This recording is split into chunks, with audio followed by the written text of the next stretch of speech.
Bienvenue sur Élixir de Confiance, le podcast qui redonne le pouvoir aux femmes en vous aidant à reprendre confiance en vous pour enfin vous épanouir pleinement dans votre vie et dans vos relations. Je suis Jessica et ma mission est d'aider chaque femme à s'aimer et trouver la clé du bonheur en elle pour pouvoir créer des relations plus saines et plus sereines sans s'oublier.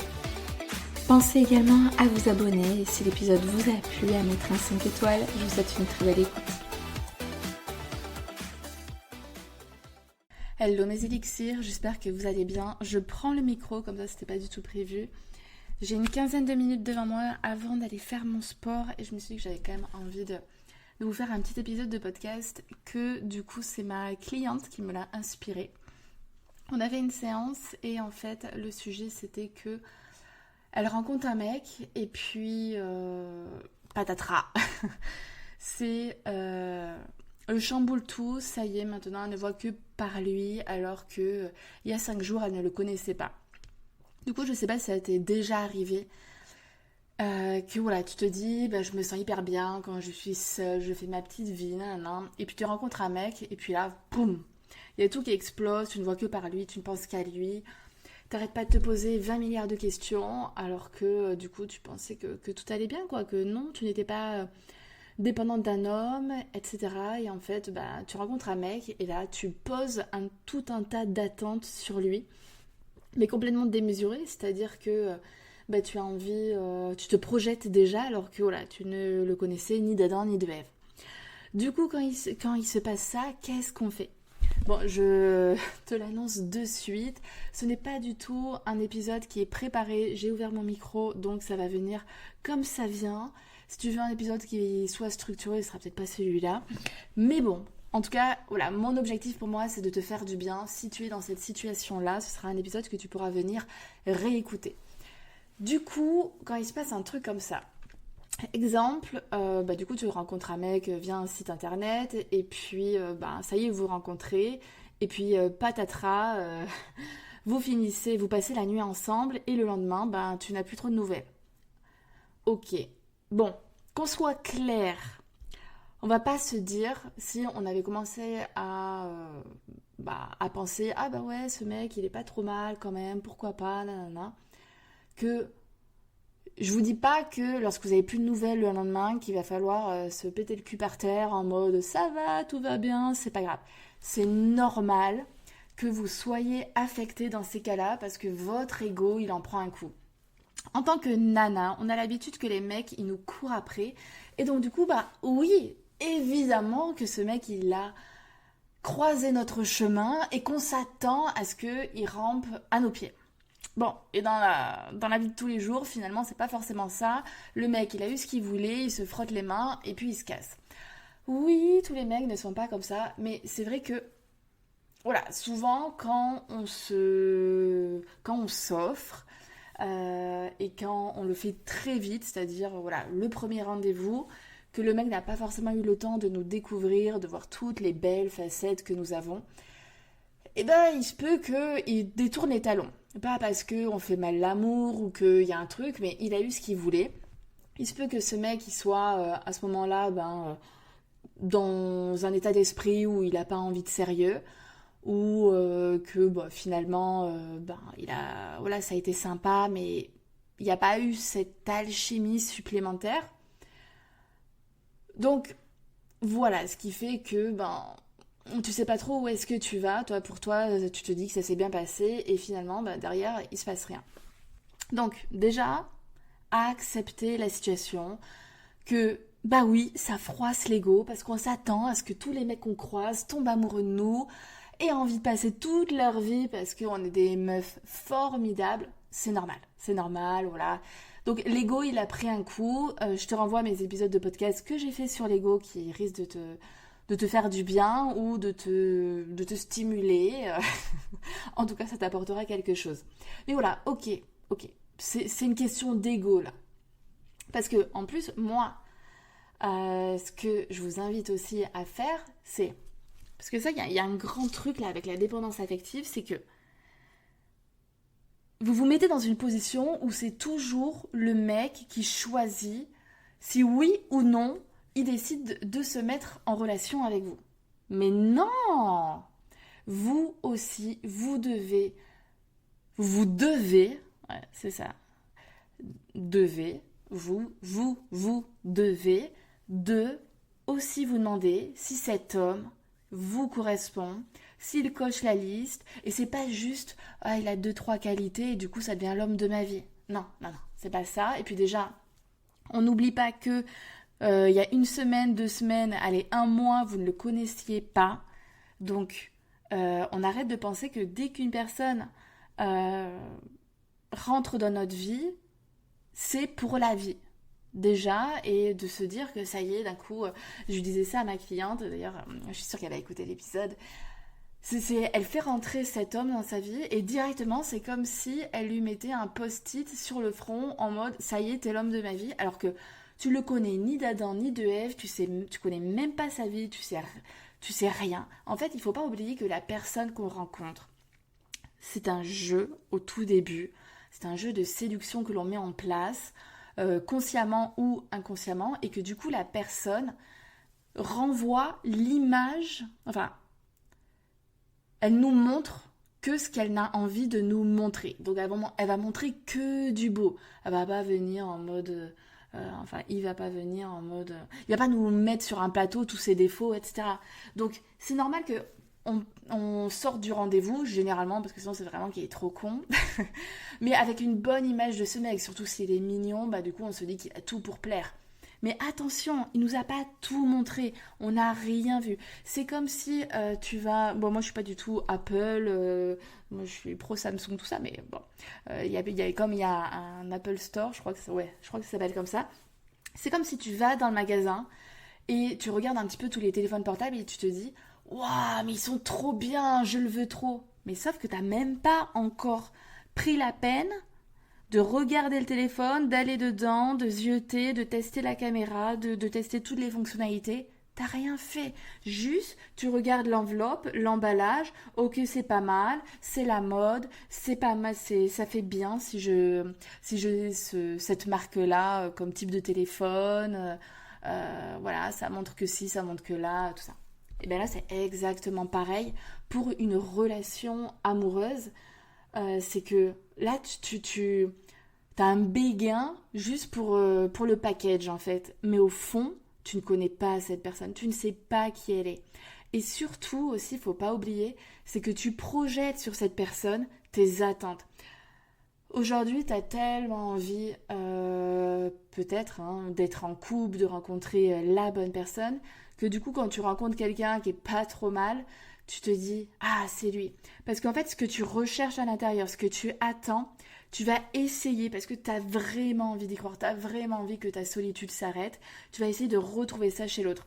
Et comme ton cerveau n'aime pas avoir tort, il va les trouver. Eh bien, il est mignon, il est sympa, il discute bien, etc. Et donc voilà, là tu te dis d'un coup, ah boum, c'est l'homme de ma vie. Donc non, ce n'est pas ça. On essaie vraiment de prendre du recul et de pas regarder tous les hommes avec les yeux de l'amour. Il y a aussi une question que je lui ai posée et qui est vraiment ultra intéressante, mais bon, comme toutes mes questions en sens de coaching, j'ai envie de dire. Euh... Bah oui, moi je vous apprends aussi à vous la péter et on peut rigoler de tout. Bref, qu'est-ce que je veux dire? Ouais, je lui ai demandé qu'est-ce que cet homme, enfin, qu'est-ce qui t'a plu déjà chez cet homme? Donc il faut savoir qu'ensemble, on fait un coaching sur la confiance en soi, sans surprise. Et du coup, à votre avis, qu'est-ce qu'elle me dit? Roulement de tambour. Elle me dit, ben vraiment, je l'ai senti en bad devant la confiance que cet homme pouvait avoir. Et en fait, c'est souvent ça. C'est-à-dire que quand un homme nous plaît, c'est parce que il va dégager certaines choses que nous, on aimerait. Donc souvent, c'est l'assurance parce que voilà, beaucoup de femmes ne l'ont pas. Donc ça va plaire énormément. Et vraiment, si tu te concentres, là, je sais pas si tu m'écoutes et que pareil, t'as un mec en tête, il vient de se passer ci et ça, mais pose-toi la question, qu'est-ce qui m'a plu chez cet homme? Et souvent, ce sont des choses que toi, tu n'as pas. Donc en fait, ce qu'il faut arriver à dissocier, ce n'est pas Parce qu'officiellement, on t'a juste montré voilà, une peinture de la personne. Tu n'as pas toutes les facettes, etc. C'est juste, on te montre une image. Et donc, du coup, il faut prendre conscience de ce qui t'a plu chez l'autre, c'est toi ce que tu n'as pas. Et donc ça, c'est quelque chose que toi, tu dois travailler avec toi-même. Pareil, elle me disait, oui, il se fout du jugement des autres. Bah, elle y accorde beaucoup d'importance.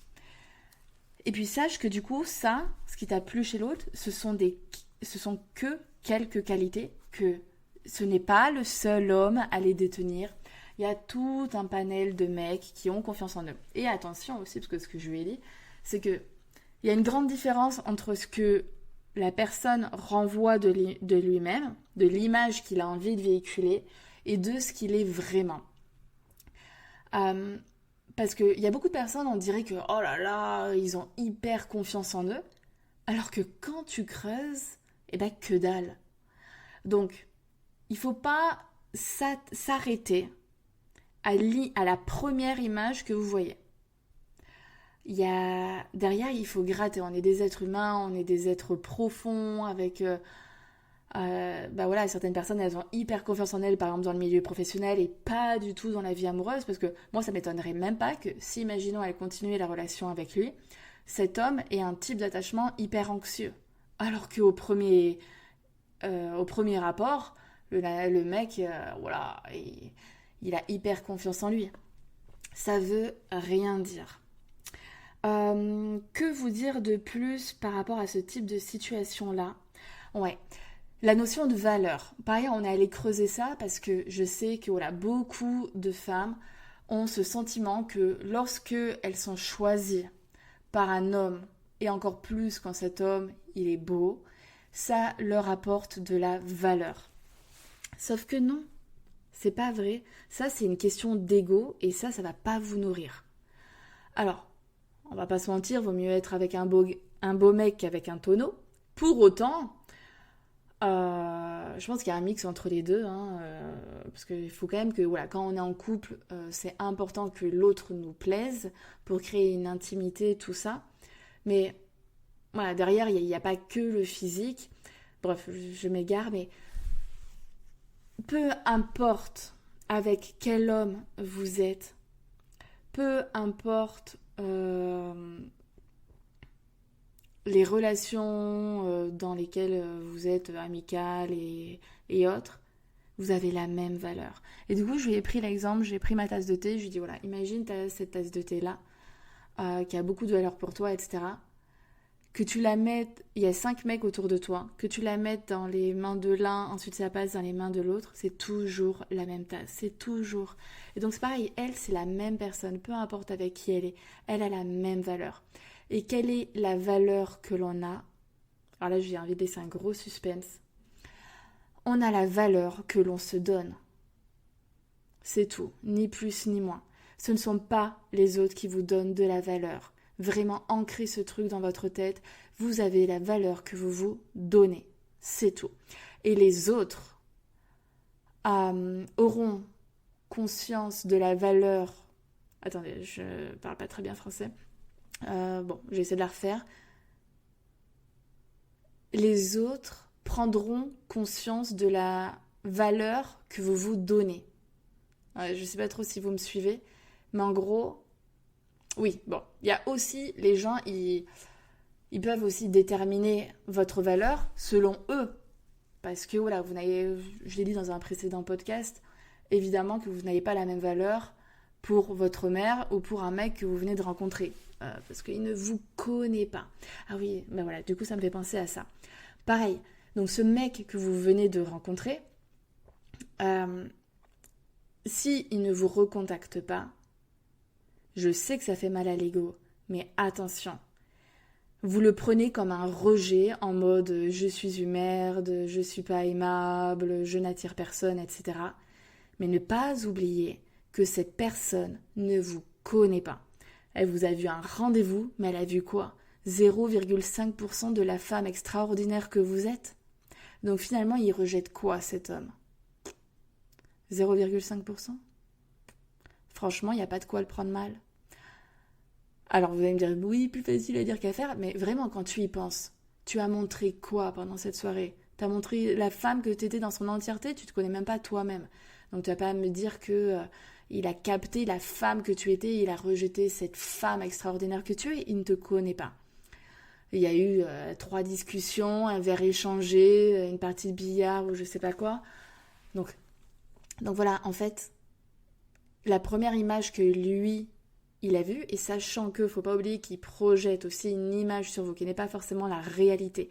Je vous rappelle, selon mes premiers épisodes de podcast, c'est que on rêve l'autre, on rêve la relation. C'est-à-dire qu'on projette des choses sur l'autre, on projette des attentes, on voit la personne selon nos perceptions, selon ce qu'on a aussi envie de voir. C'est pour ça que des fois on s'écoute pas, on a cette intuition que non, c'est pas la bonne personne pour nous, mais comme on a envie d'être avec quelqu'un, entre parenthèses, la personne qui voudra bien de nous, et ben du coup on va voir a priori que le bon, même si on commence à capter les pires défauts, mais on se dit non mais ça va, mais non il va changer, et donc du coup on se focalise uniquement sur les points forts.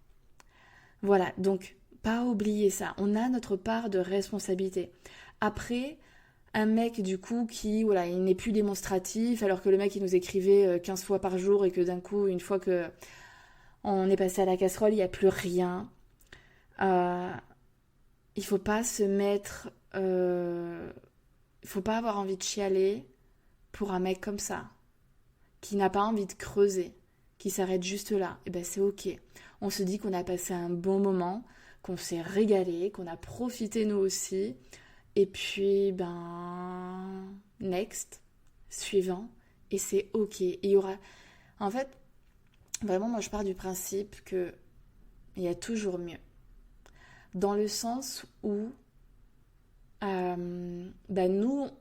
chaque expérience nous fait grandir, on évolue. Et donc du coup, sauf cas exceptionnel, mais généralement, et c'est quand même un petit peu le but, c'est que on va de... Je sais pas si c'est vraiment... Voilà, nos relations sont censées être de plus en plus belles. Parce qu'on sait, on se connaît de mieux en mieux, on sait ce qu'on veut pas, on apprend des erreurs et ça. Alors certes, il y a tous les schémas répétitifs, mais souvent ils sont là quand on ne travaille pas sur nous. À partir du moment où on se fait coacher, accompagner par un psy, où on est dans le développement personnel et qu'on arrive à avoir cette prise de recul, tous ces mécanismes de pensée, généralement, derrière, le prochain mec, il est encore mieux et puis encore mieux. Et ne pas oublier, il y a toujours quelqu'un d'autre. Toujours, même si là tu m'écoutes, tu viens de vivre une rupture. D'ailleurs, si tu en as vécu une, écoute ma masterclass. Et parce qu'en plus, moi j'ai créé un super produit pour aider à se reconstruire après une rupture.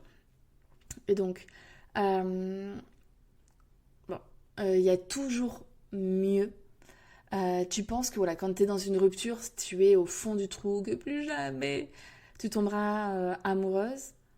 Mais si, promis, ce sera le cas. Si tu en as envie, ce sera le cas.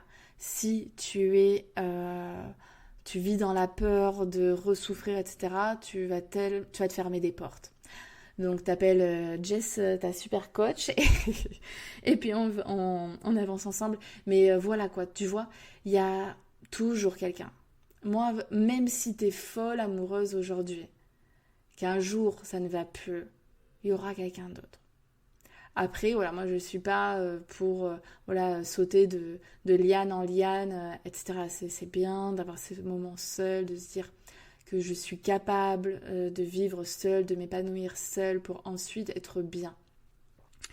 Pareil, ensuite j'arrête parce que j'ai envie d'aller faire mon sport.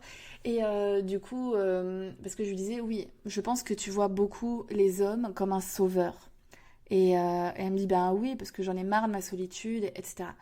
Si c'est le cas aussi pour vous, ça veut dire que que votre vie n'est pas assez trépidante.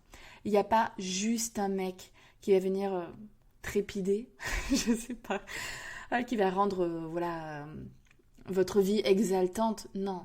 Apprenez à embellir votre vie maintenant. seul, sans un mec.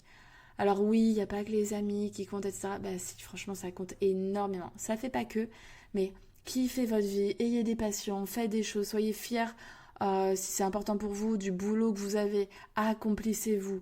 Il y a tellement de choses à faire. Et puis, plus vous êtes bien dans votre peau, plus vous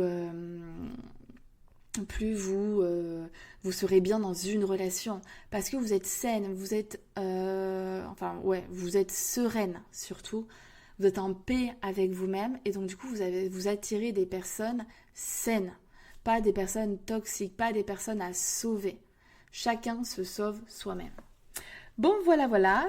Et sinon, petite info, là, comme je me forme, j'ai bientôt fini, j'ai fait le 90%, on va dire, de ma formation en breathwork. J'ai sorti une toute nouvelle offre, du coup, où je propose une séance de coaching plus accompagnée d'une séance de breathwork en même temps. Donc, on va venir travailler à la fois sur votre mental, plus terminer en beauté avec le corps, où on va créer un état de conscience modifié type hypnose, où on va accéder à des couches de l'inconscient et on va venir libérer des émotions, le stress, etc. Si c'est quelque chose qui vous intéresse, donc c'est une grosse séance de 2h30 qui va créer quand même une transformation à la fois mentale et à travers le corps aussi. Et ben, n'hésitez pas à venir m'écrire directement sur Instagram. Et parce que là, je fais une offre pour les 5 premières. Gros bisous, je vous embrasse très fort, prenez soin de vous. Et n'oubliez pas, vous valez de l'or. Je vous embrasse.